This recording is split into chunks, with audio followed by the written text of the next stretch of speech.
tell when neighbors know your name. Where I grew up, as I come to town, things never change.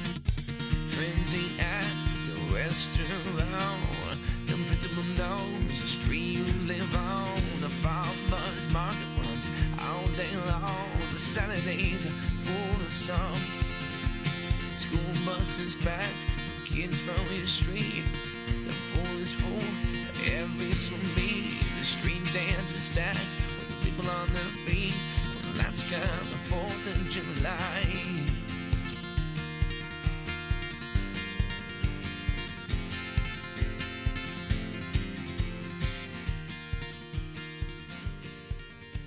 Today, we are with Amanda Fitzpatrick at Haven. What are we going with the full name here? I've seen like different versions. Of my name? No, or of the salon name. You go with whatever you want. You just call it Haven. It's like Madonna, Prince. Yeah, it's the same thing. Haven. It's like a super Haven, hard name. period. With Haven. Dot. Yes, period. And she's got an excellent Madeira small business story to tell. And I really want to bring this front and forward because kick in the B-roll.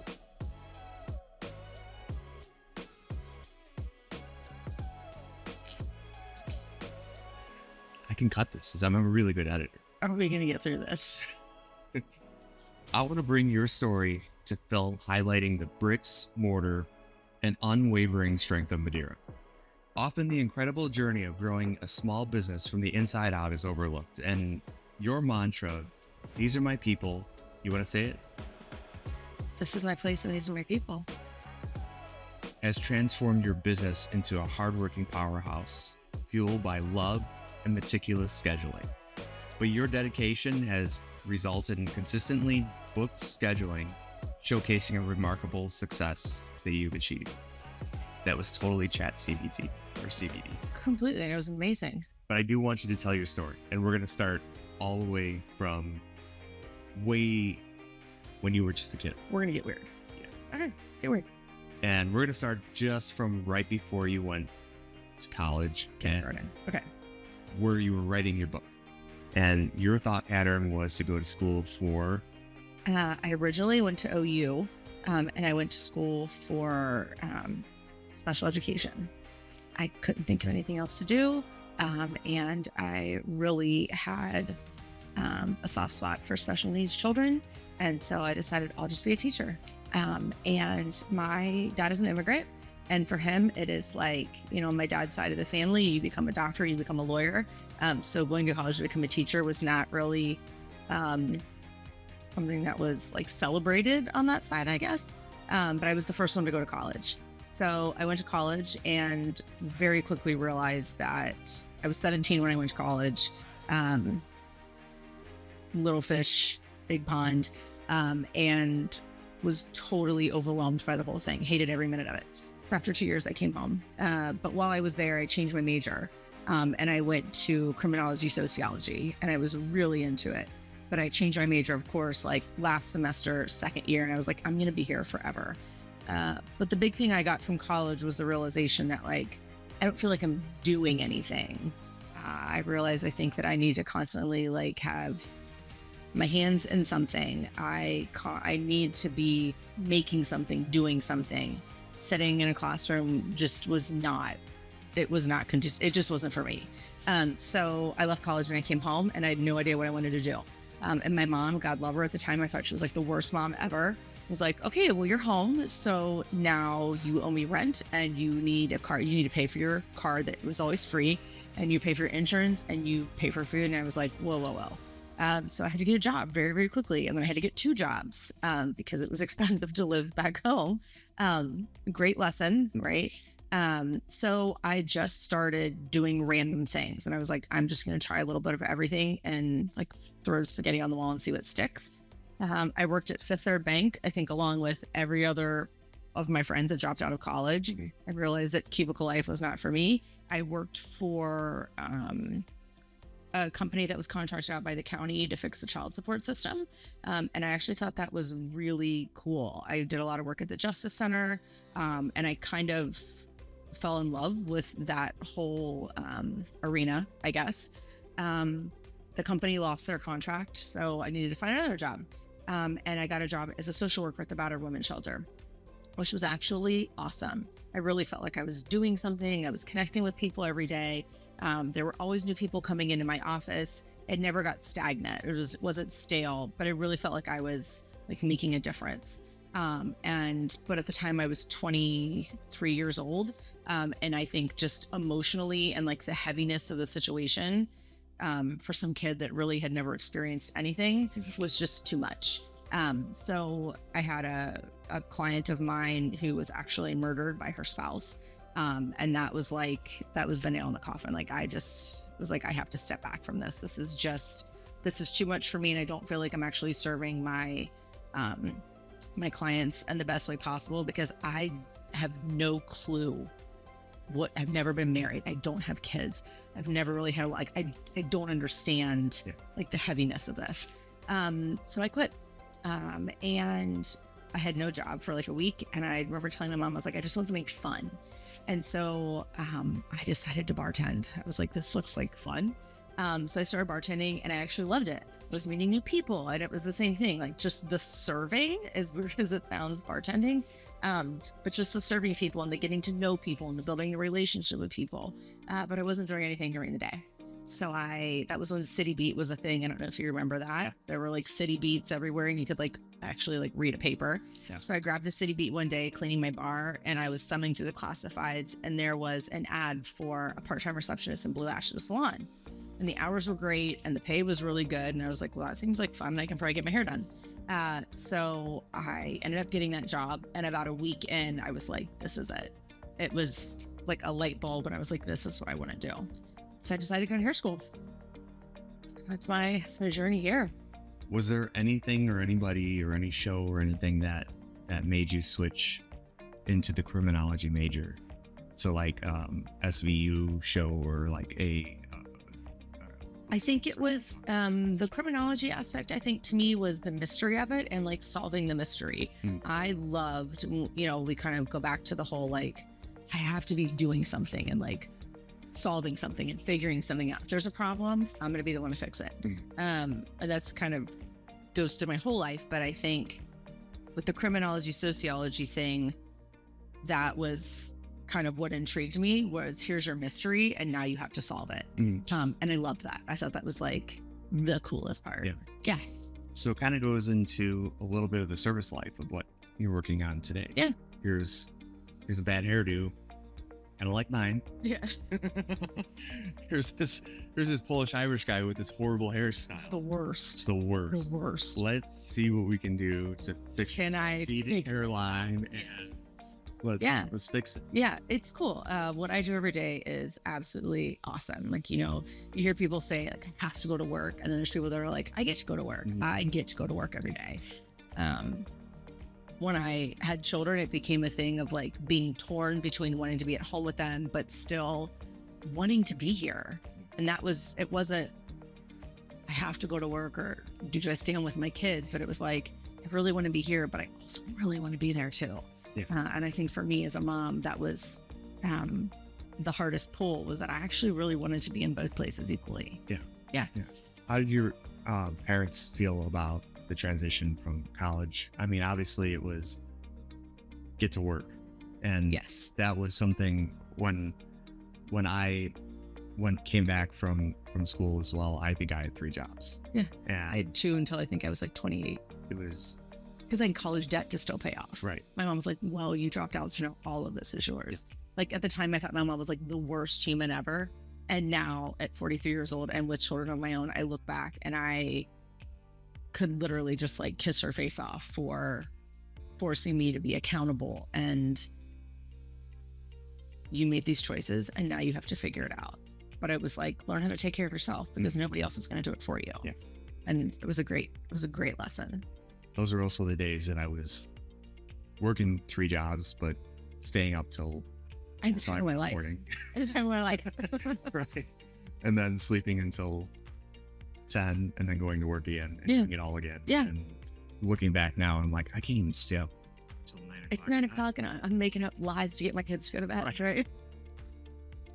But I'm so glad I did it because I think about how exhausted I am now and I'm like, how did I do all that back? I spent all my energy Yeah. in my 20s. Yeah. And now I'm paying for it. I also think it's really important. I love when people are like, I think everyone should work in the service industry at some point. Yes. That was huge. Yes. I bartended and I cocktailed and I waitressed for a couple years. And you also just learn how to talk to people. Yes. Yes, it's huge. It's so big. But serving the public and talking to people and learning how to talk to people of all different kinds and diffusing situations. And I think it's so important that everybody, at least at one point in their life, has a job serving others Yes. in one shape or form. It's a lesson that's being lost, I think, to learn how to pick up a phone, learn how to just Kids don't know how to talk.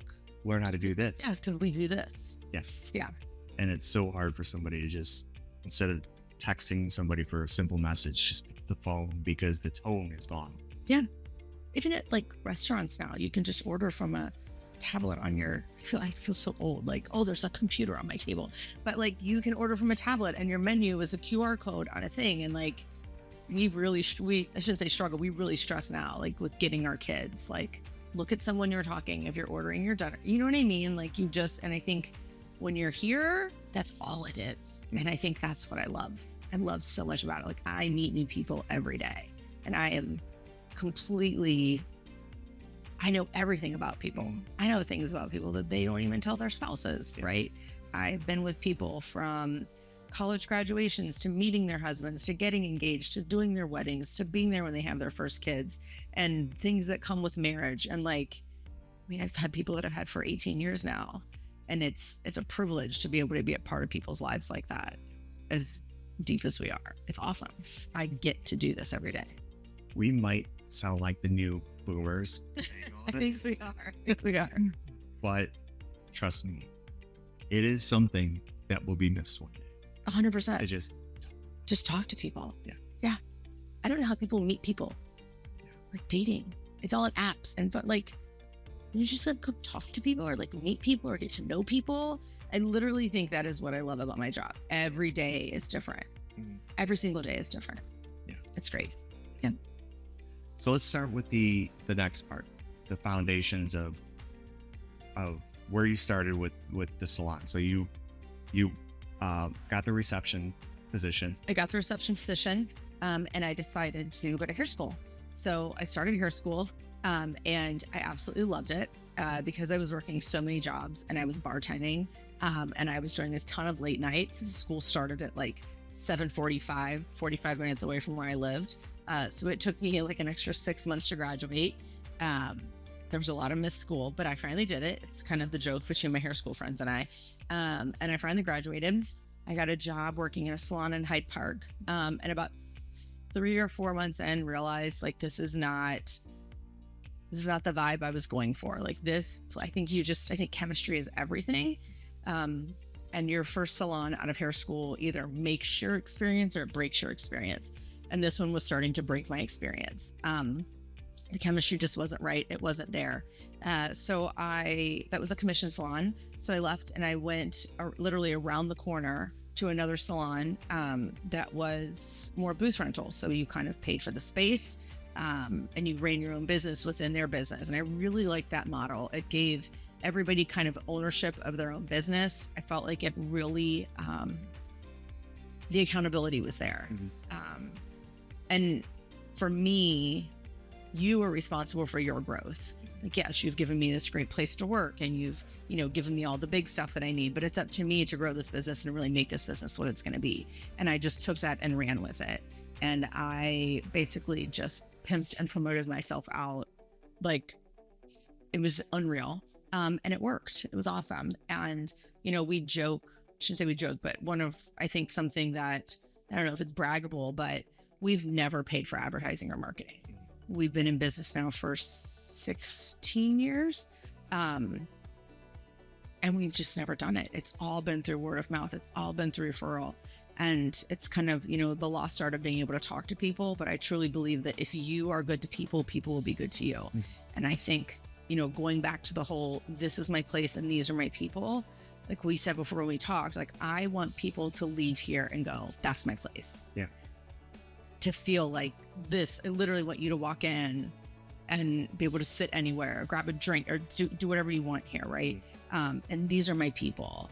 I want, if you are out and someone says the name of the salon, Haven, oh my God, that's my place, right? That's what I want.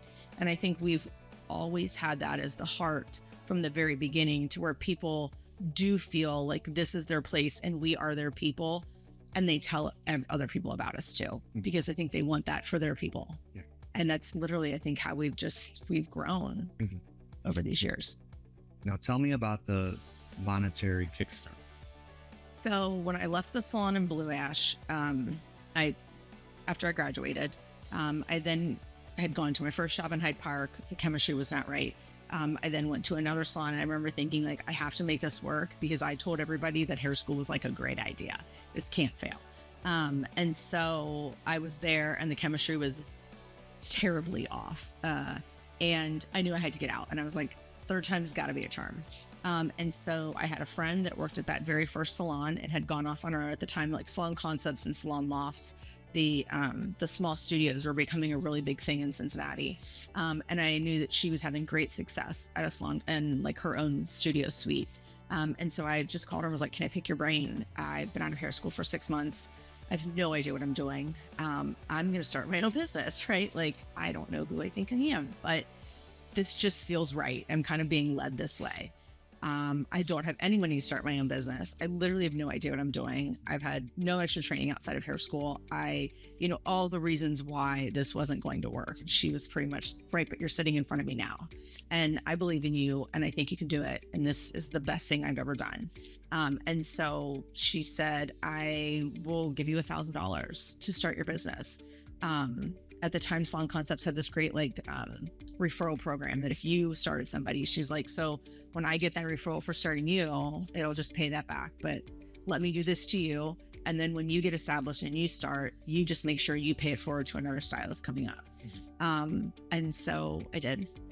And that's how it started. So essentially, Blake got me started in hair, and I took that money, and I think I pinched every penny to try to make it work for that, to basically get everything I needed to start my own business. And I did. And the rest is history.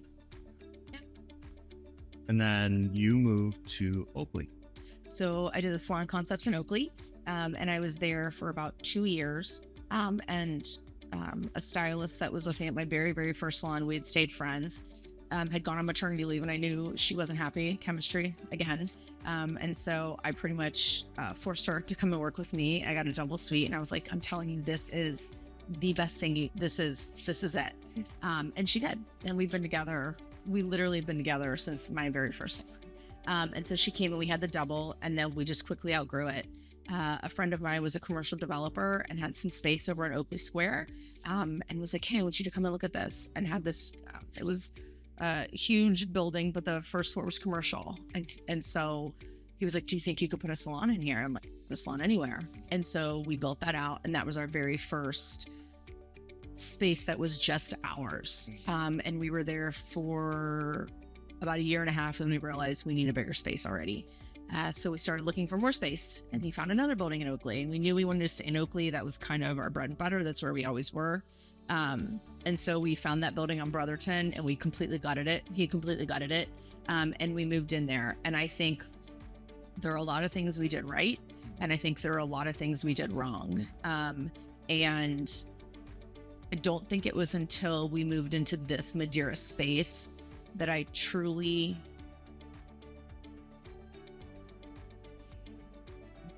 felt like the owner of a business.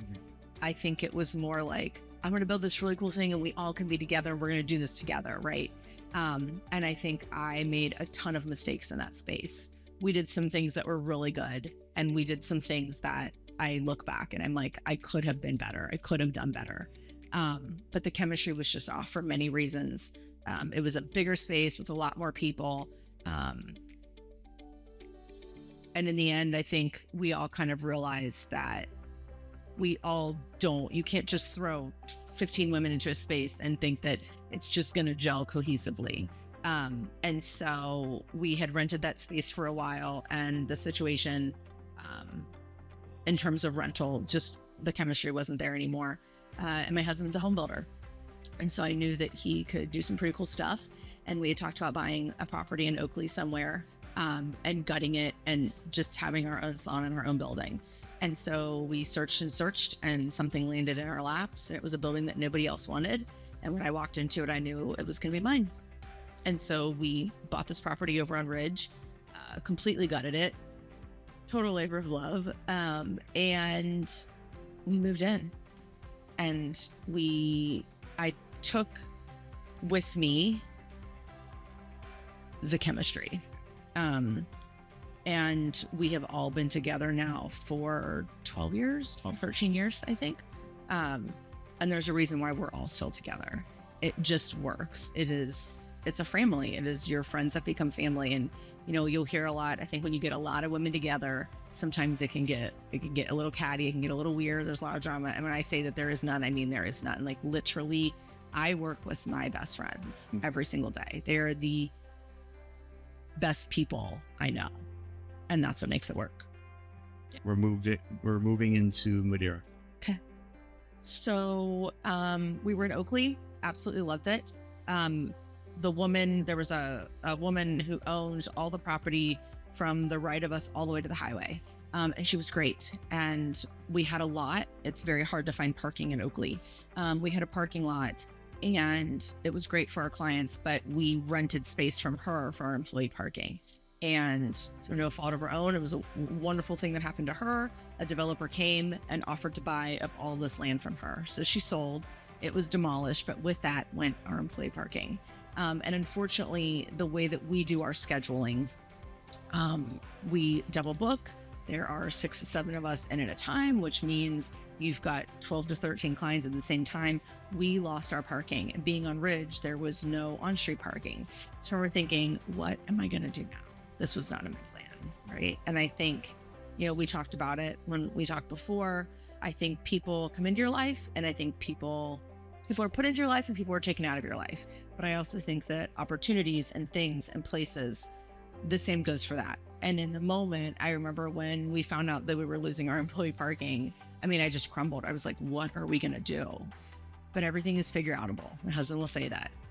Everything is figure outable. And so we sat on it in this property that we dumped blood, sweat, and tears and so much money into, to be not only our business, but an investment for our family. We realized was not going to be anymore if the business was going to continue on. So I started looking, and I remember thinking it felt like a failure at the time to have to sell the building or get rid of the building. But now, 2 years later, I look back and it was the biggest blessing we've ever had. So I still wanted to stay in Oakley, the Oakley Hyde Park area, and there was just nothing that could accommodate the volume of parking that we needed. And one night I woke up, it was 3:00 in the morning, and I just Googled Madeira commercial space. I had never looked in this area before. We live over Anderson, Newtown. And the space popped up, and it had literally come up the day before. And I remembered this space. My mom was the old Madeira Optical, and my mom worked here forever. In the front desk, I used to sit behind and pretend like I worked here. And I remembered the parking lot. And my husband woke up the next day, and I was waiting for him to wake up. And I was like, Brian, look what I just found. He said, let's go look at it. And so I called my commercial agent, and we were in here the next day, and we walked it. I had my husband, we had blueprints. And I remember thinking, can I turn this into a salon? Plumbing, it's a pretty big deal to gut a space to make it work. And my husband pretty much said, we can do anything. And it was a total leap of faith. We didn't. Could we have made it work in Oakley? Maybe, but some things would have had to have changed, some big things that would have affected the business, but would have affected the people working in the business. And to me, that just wasn't an option. There were a few other things that all of a sudden Oakley just did not make sense, and it did not work for us anymore. And I just kept thinking, this was put in my lap for a reason when it fell into my lap. Like, listen to those little heart tugs and listen to the signs, right? Sure. And so we took a leap of faith thinking, okay, we're going to rent this space. We're going to dump all this money into it. We're going to put our building for sale. We're going to hope that somebody sees and loves it and sees the potential as much as we did. And we're going to use house money to do all of this, right? And it was terrifying to think that, like, I'm once again doing this to my family. Like, we're jumping into another space and we're doing this. My husband, I think we talked about this before, where I'm usually like this and he is steady. He is as steady as they come. And he's very much, he's not the husband that's like, I'll do anything to make you happy. He is more like, I will do anything to support your happiness.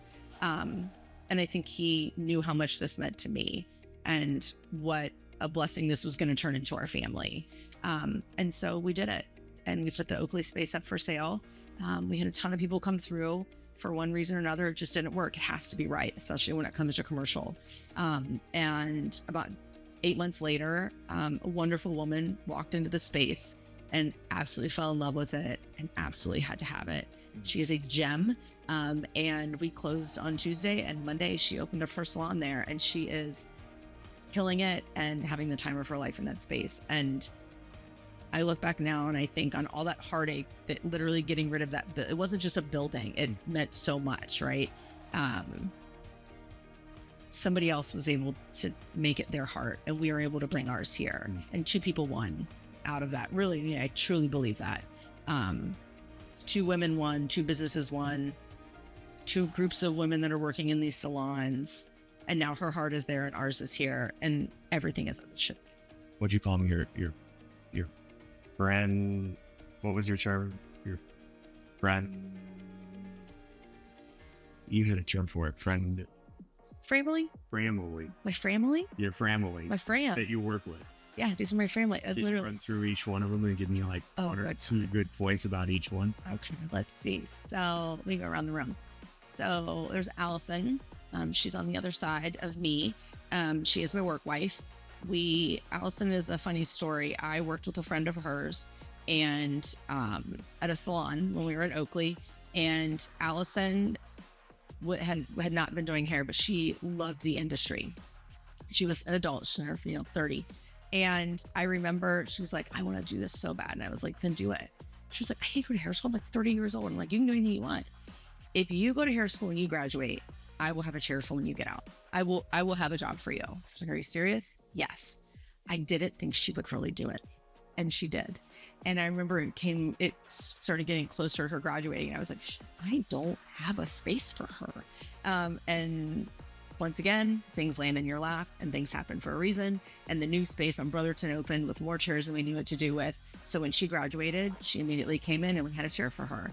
And she's been with us the entire time. She has turned into my best friend. She is one of the best humans I have ever met. Empathy, like the most empathetic person. She's kind of been a part of me on my faith journey, and to know her is to love her. You meet her and you instantly you want to be around her all the time. She's just a really solid human. She's one of the best people I know. And it's funny because they say, like, once you start doing hair, it's kind of like people start to look like their dogs. You'll find that your clientele, the people that continue to come back to you, are very much like you. And I can honestly say that her clients are the exact same way. The people that said that they are some of the best people I've ever met. Her chair is just like this aura of like goodness that comes out from it. So Allison she's amazing. She's absolutely amazing. Behind her is Ray. Ray is probably one of the most talented hairdressers I know, and she has no idea. She truly, eats humble pie for breakfast. I literally don't think realizes when people get up from her chair just how amazing her work is. She truly is so talented and has no clue.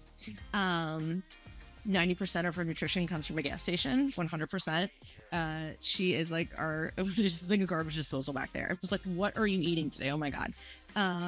She is, how do I say this?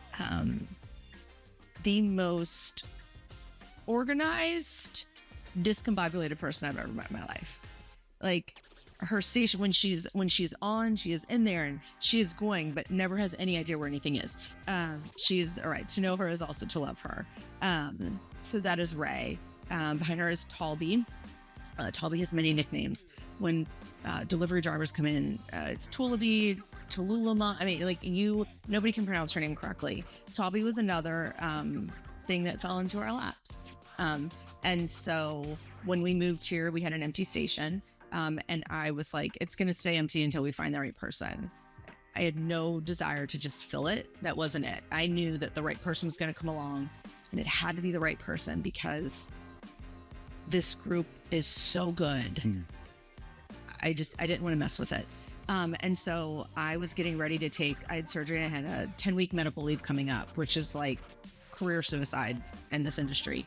And nobody here was taking new clients. Like, what am I going to do with my clients? I had no idea. And earlier in the summer, a friend messaged me and said, hey, my cousin's moving home from Chicago. She grew up in Madeira, Indian Hill area. She's been doing hair for 9 years and she's moving back home and wants to establish somewhere. Are you hiring? I was like, this is it. So I actually Zoomed. I did a FaceTime with Talby on the phone. It was in my car. And I instantly fell in love with her. I just had a feeling about her. And a year later, she has turned out to be one of the best things that has ever happened to us. She came home with no clientele. She is now completely fully booked. She has this amazing business of her own now that she's running. She is the one that will walk by you and make like a crazy noise. Like, she just is, she's silly. She's silly. But she keeps everybody laughing all day long, including her clients, which I think is really fun. And then there's Rachel. Rachel came to us right when we opened this space. We technically had 2 open stations. She had worked with Ray and Megan, and Rachel is her favorite thing to do is to be on an airplane. Rachel loves to travel, and none of us go anywhere or do anything. So we live vicariously through Rachel. She and her husband go to all these amazing places, and that is like literally it's like her passion. She is also an amazingly talented stylist. She's probably out of all of us the most quiet, but then you realize that she's just always thinking, right? She's also a gem. And then there's Fame. Fame just recently came to us. All of us have known Fame in some way or another just through doing hair. People have worked with her before, assisted. And we had a stylist, Megan, who'd been with us from the beginning, felt the pull to just be at home with her babies, and made the really hard decision to retire. And while we were so happy for her, we were also so sad. She's been with us for 12 years now.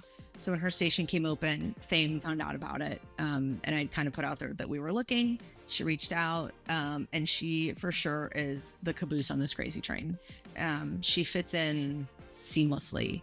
It was like her first week here, and it was like she'd worked here for absolutely ever. And I think that says a lot just about who she is as a person, her personality, that she just came right in, fit right in, and went to it. Oh, and we have Cassie. So Cassie's been with me from the very beginning. She is awesome and actually built her own salon over on the west side. And it's always a joke, like, is Cassie in today? Cassie kind of comes and Cassie kind of goes. She will come on Thursdays every now and then. And when she's here and she pops in to do her clients that are still over here, kind of in this area, it's always a surprise. And it's like a little party when Cassie's here. But she's such an OG that I always tell her, I'm like, you kind of make your own rules. You know, there's a chair here on Thursdays. And if you're here, you're here. And if you're not, you're not. And if you're here, it's always a bless that we get to see you. So we have Cassie too. So yeah, that's everybody. That's all of us. Awesome. Yeah. That's awesome. And then last thing with all this great synergy, do you have a vision for the next 5 to 10 years of where this crazy train is going to go? I don't. And maybe that's bad. I don't know. Are you just riding the train? I think I'm just riding the train, because if you would have asked me 12 years ago what my vision was, it's definitely not where we are now. Even 5 years ago, 2 years ago when we moved here, literally moving into this space, I never could have imagined what was going to happen a week later, 2 weeks later, almost a year and a half later. But the people that were here, the Here? people, we absolutely love it here. Yeah. You know, people have come, people have gone. Like I said before, people are taken out of your life, but new people are brought back in, and all of a sudden all of us are just like, this is how it was supposed to be. This is how it's supposed to be. This is it. Yeah. We all get to come to work. I work with 7 of the most talented, genuine people I've ever met. I don't know where 5 years or 10 years is going to take us or where we're going to be. My goal is to still be here. I'm done moving. I'm officially done. I've had it with that. We love the Madeira area. But I'm cool to just ride the train. I'm cool for everyone to just keep showing up, and not just showing up to work, but showing up for each other, showing up for their clients, showing up for the business, showing up for the space. And I feel like I said before, when you're good to people, they're good back to you. That's kind of how we've always done it. I'm excited to see where 5 to 10 years is. I think it's still going to be here. But I kind of don't want to put that out there. I think you just show up every day and you do your best, and good things just keep happening. Just kind of trails from that. Well, thank you. Thank you. Madeira's happy to have you. The Chamber's happy to have you. And thank you for your time. Absolutely. Thank you. Yeah, this has been awesome. Well, that's it for today. And we're all done. And any other goofy remarks we want to leave? You can swear now. It's the end. I can cuss. Son of a... Fuck yes. Yes. Fuck yes.